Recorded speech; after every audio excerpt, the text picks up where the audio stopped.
yang sudah membuktikan alhamdulillah kesuksesannya ini. Ya berhasil membuktikan secara nyata bahwa ini loh hasil dari 17.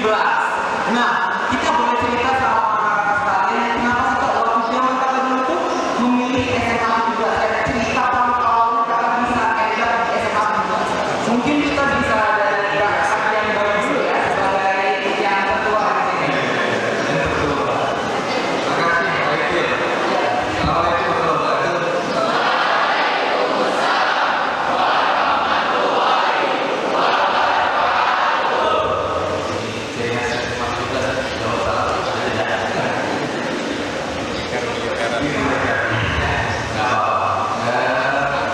Ditanya kenapa milih SMA 17? Kenapa ya? SMA 17 zaman saya itu baru berdiri sebagai angkatan pertama. Waktu itu ada info bahwa bakal ada SMA yang menjadikan SMA unggulan.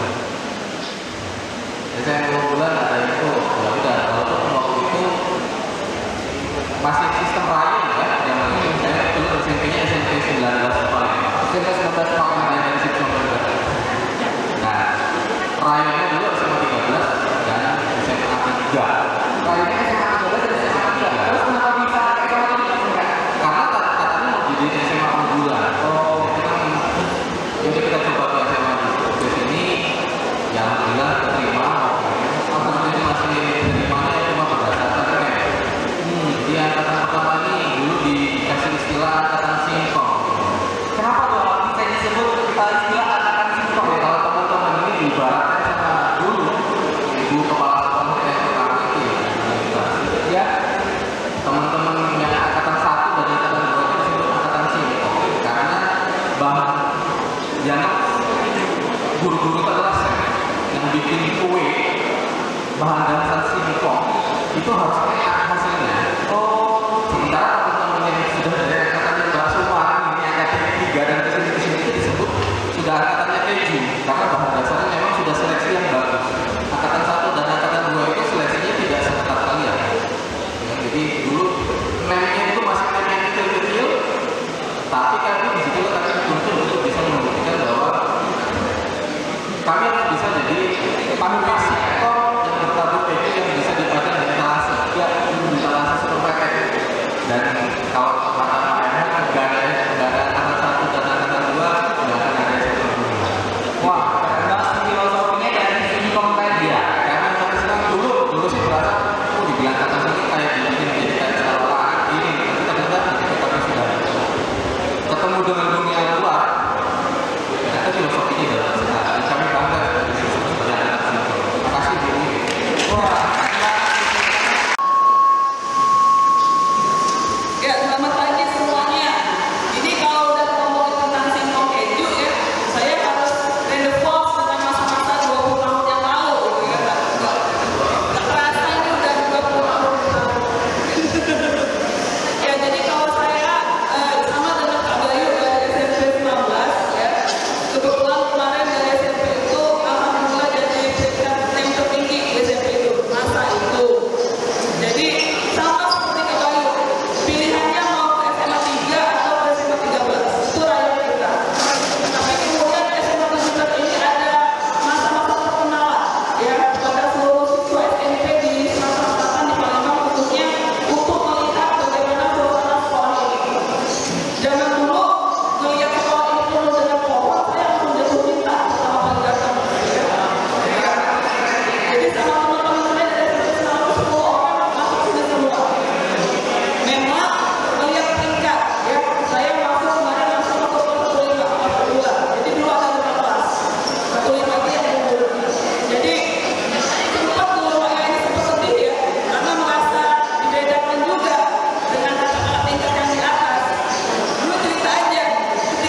Dulu saya satu asrama sama Pak Aaron.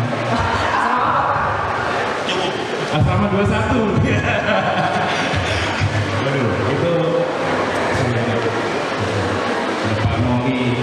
Saya teman-teman ya, adik-adik tahu nggak dulu ya, di panggung ini Pak Noli pernah naik panggung nggak pakai baju.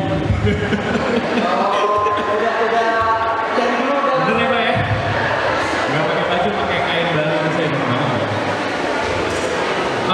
Balik ke pertanyaan awal, kenapa masuk SMA 17?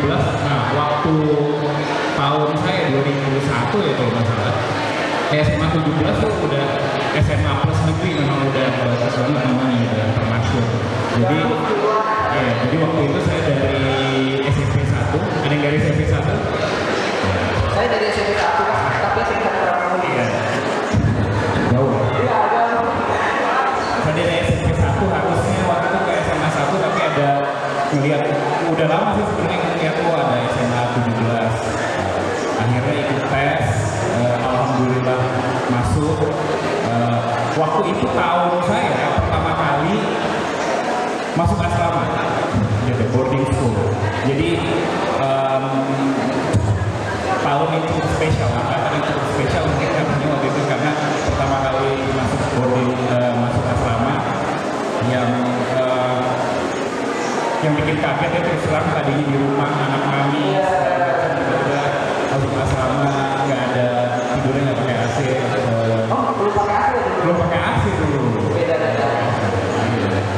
Terus sini Perbedaan jelas sekali dari kelas, dari mungkin teman-teman sekarang dengan kemajuan teknologi dan media segala macam itu jauh sekali berbeda. Tapi ada satu hal yang saya harap tetap sama dari ciri khas SMA 17, disiplinnya, kemudian sopan santunnya sebagai anak SMA 17. Karena dulu kalau kita jalan keluar dengan seragam putih abu-abu itu sudah bisa dibedakan mana anak SMA 17 mana bukan anak SMA 17. Ya. Dari segi celana itu warna beda. Ya.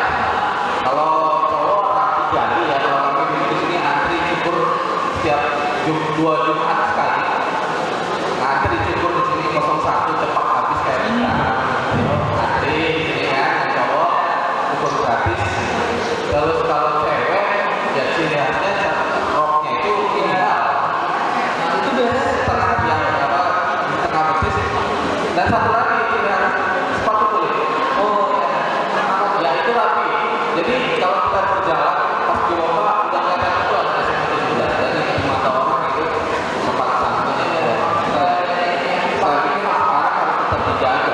Iya, itu kayak kami kalau misalnya masalah pacaran semua macam itu atribut itu biasanya itu kayak kayak sama kalian kayak biasanya. Oh, kayaknya seperti itu Pak. Saya pengen bagi ke teman-teman satu, masih banyak jalan menuju Roma. Teman-teman jangan suka ikut-ikutan. Kalau passionnya bukan dokter, jangan paksakan untuk jadi dokter. Kalau passionnya bukan akuntan, jangan paksakan jadi akuntan. Yang penting apa? Yang penting teman-teman harus bekerja keras dan tekun. Oke?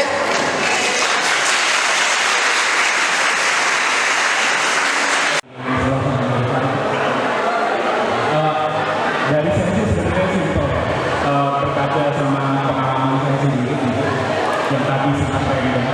Jadi sebenarnya memang apapun yang kalian dapatkan atau hadapi, misalnya tadi saya bilang, oh saya nggak terlalu gimana-gimana banget di mata pelajaran ini, atau saya gagal masuk universitas ini dan lain-lain gitu. Selalu nanti akan ada opportunity lain, kesempatan-kesempatan lain yang mungkin memang jodohnya kalian. Gitu. Mungkin jodohnya kalian ada di pelajaran ini, mungkin jodohnya kalian ada di bidang ini, atau di universitas ini, atau di perusahaan ini. Jadi jangan stres. Tadi seperti Kak Bayu bilang, kita ukur kapasitas kita misalnya mentok di sini, jangan paksain. Cari yang sesuai sama hati kalian, cari yang sesuai sama kira-kira kita oke di bidang yang itu. Karena Irfan tadi itu berdoalah supaya cepat ketemu, tapi pasti ketemu. Jadi nggak usah terlalu apa ya, hidup tuh nggak usah terlalu stres, biar kita waras. Karena kalau nggak waras, ya udah ntar kita kerja kayak robot di sekolah, kerja hidup kayak robot tadi kan. Jadi supaya kita bisa sekolah hidup dengan lebih apa ya, senang, playful, kerja juga senang, dan akhirnya juga nanti kalau kerjanya senang, ya kesuksesan akan datang lebih cepat. Gitu aja sih dari saya.